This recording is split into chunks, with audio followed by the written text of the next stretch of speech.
Is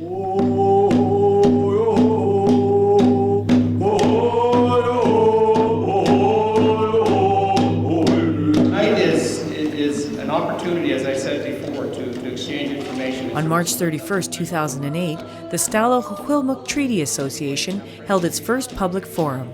Chief Joe Hall began the evening defining the roles of the SXTA. It's our objective to work towards a successful treaty by providing representation and expertise and leadership, and also to affirm the Stalo culture, heritage, and governance.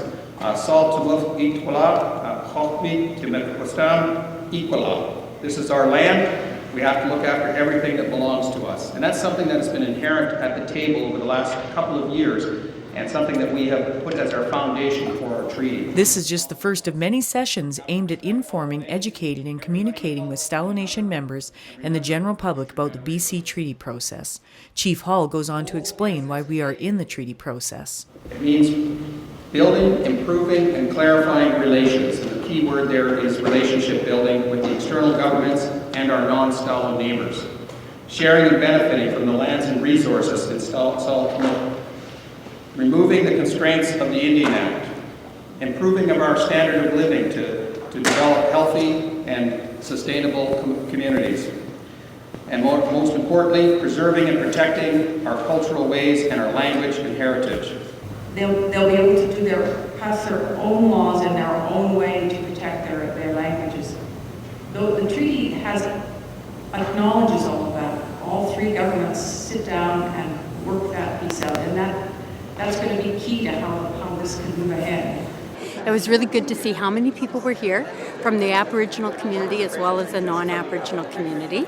It was great to see the negotiators here, both for Stalo Nation and for the federal government and for the provincial government. There were lots of local government people here, of whom I'm one, a councillor for the city of Chilliwack.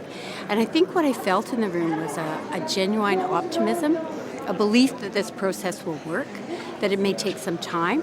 Heard very clearly from the people who are assembled here that there's a level of frustration in how long the process has been to get to stage 4, but there really is a very positive outlook in what can happen with treaty negotiation. I do have, I think, renewed hope in the government working with Aboriginal people. More recently with the Stahiak Healing and Wellness Village, and the government working with the Chilkoyak people in basically giving the land back. So I'm hopeful that there is some positive changes to come, and we'll see how everything plays out. But I do believe that the getting out from under the Indian Act is going to be a positive thing for the people. There are many times when people feel that they're in the dark, and we're trying to erase that.